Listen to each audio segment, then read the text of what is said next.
नमस्कार साथियों, एक बार फिर मैं दीपंकर समझदार चार्टर्ड अकाउंटेंट, आपका दोस्त और बिजनेस ग्रोथ एसोसिएट। हमारे कमेंट के बेसिस पे हम लोग काफी सारे वीडियोस बनाते हैं। हमारे जो सब्सक्राइबर है और व्यूअर है, जो आप लोग हैं, आप लोगों ने इतना प्यार दिया है और कंटिन्यूअस आप लोग शेयर करते हैं, आप लोग लाइक करते हैं और आप लोग सब्सक्राइब करते हैं और करवाते हैं। इसके लिए मैं आप लोगों का बहुत बहुत आभारी हूं। आज का टॉपिक है कि माइक्रो फाइनेंस, जो एनबीएफसी का रजिस्ट्रेशन होता है माइक्रो फाइनेंस का, और जो सेक्शन 8 का रजिस्ट्रेशन होता है, ये दोनों में क्या डिफरेंस है।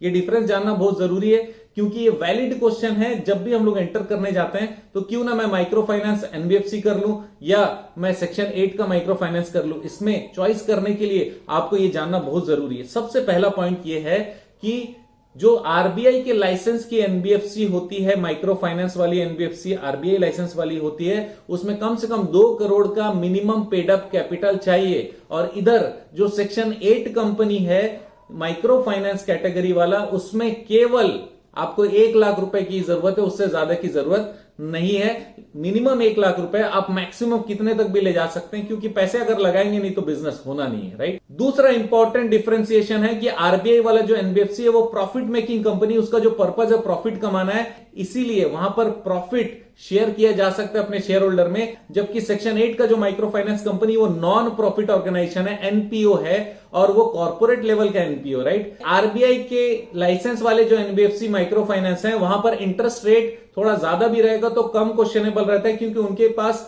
उनके जस्टिफिकेशंस और उनके प्रोजेक्शंस पहले ही जा चुके रहते हैं। लेकिन जो कि सेक्शन 8 वाले माइक्रो फाइनेंस होते हैं, वहां पर इंटरेस्ट रेट जस्टिफिकेशन एक क्राइटेरिया जरूर बनता है, जो हमारे पास होना चाहिए हमारे सेफ्टी के लिए। आरबीआई वाला जो एनबीएफसी माइक्रो फाइनेंस वाला है, उसको आरबीआई से लाइसेंस लेने की जरूरत पड़ती है। देखिए, याद रखिए, मिनिस्ट्री ऑफ कॉर्पोरेट अफेयर उनको कंपनी का लाइसेंस देगा, लेकिन आरबीआई वाले एनबीएफसी को आरबीआई का लाइसेंस भी लेना पड़ेगा रजिस्ट्रेशन करने के बाद, अदरवाइज उनका बिजनेस चालू नहीं हो पाएगा।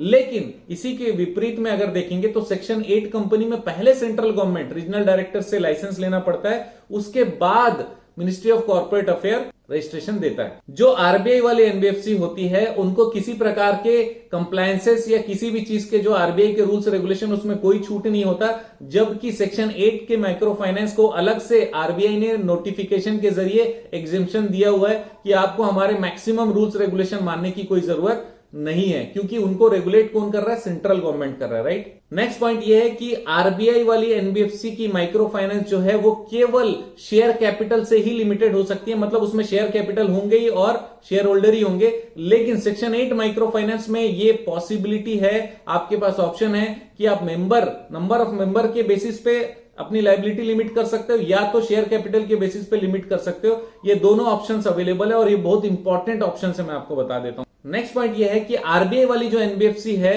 उसमें लिमिटेड, अगर प्राइवेट लिमिटेड है तो प्राइवेट लिमिटेड लिखा रहेगा, अगर लिमिटेड है तो फिर लिमिटेड लिखा रहेगा आरबीआई एनबीएफसी वाली माइक्रो फाइनेंस में। लेकिन जो कि सेक्शन 8 वाली माइक्रो फाइनेंस कंपनी होगी तो उसका एंड में फाउंडेशन लिखा रहेगा या एसोसिएशन लिखा रहेगा, या इसी तरीके की चीज लिखी रहेगी जिससे ये पता चले कि ये नॉन प्रॉफिट ऑर्गेनाइजेशन है। आरबीआई वाली जो एनबीएफसी वो आरबीआई एक्ट से नियंत्रित होती है और आरबीआई के सारे कंप्लायंसेस मानने पड़ते हैं। जबकि जो सेक्शन 8 वाली कंपनी है वो सेंट्रल गवर्नमेंट उसको लाइसेंस देती है और सेंट्रल गवर्नमेंट के रूल्स रेगुलेशन मेन है, उसके बाद मिनिस्ट्री ऑफ कॉर्पोरेट अफेयर के रेगुलेशंस मानने पड़ते हैं। आखिरी इंपॉर्टेंट डिफरेंशिएशन बता रहा हूं, आरबीआई वाला जो एनबीएफसी माइक्रो फाइनेंस है वो 12A और 80G नहीं ले सकता, वो 12A और 80G नहीं ले सकता, लेकिन 35AC और 3512 का रजिस्ट्रेशन ले सकता है। 12A और 80G किससे रिलेटेड है?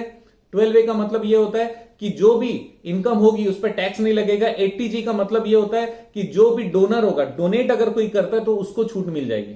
और 35AC और 3512 ये क्या होता है? 35AC है सोशल सर्विस के लिए, नेशनल कमिटी ने अगर आपको लाइसेंस दिया हुआ है 35AC का तो आपको 100% डिडक्शन मिलता है। और 3512 सिमिलर चीज है 35AC के जैसा, बस वो क्या है, रिसर्च एंड डेवलपमेंट के लिए इस्तेमाल होता है। तो मैं आपको बता रहा हूं फिर से कि एनबीएफसी आरबीआई वाले में 12A और 80G का रजिस्ट्रेशन एप्लीकेबल नहीं है, लेकिन 35AC और 12 एप्लीकेबल है। जबकि सेक्शन 8 कंपनी अगर है तो उसको चारों की पॉसिबिलिटी है, 12A भी मिल सकता है, 80G भी मिल सकता है, 35AC भी मिल सकता है और 3512 भी मिल सकता है। तो दोस्तों ये कंप्लीट एनालिसिस, कंप्लीट डिफरेंशिएशन था एनबीएफसी जो कि माइक्रो फाइनेंस आरबीआई वाली है और सेक्शन 8 जो कि सेंट्रल गवर्नमेंट लाइसेंस वाला है। तो दोस्तों कमेंट करना जरूरी, इस वीडियो को शेयर जरूर करिएगा और लाइक और सब्सक्राइब करना मत भूलिएगा। आप जानते हैं मेरा मिशन है हमेशा आप लोगों की मदद करना और समय पर सारी जानकारी देना। बने रहिएगा मेरे साथ। आपका दिन जबरदस्त और शुभ हो।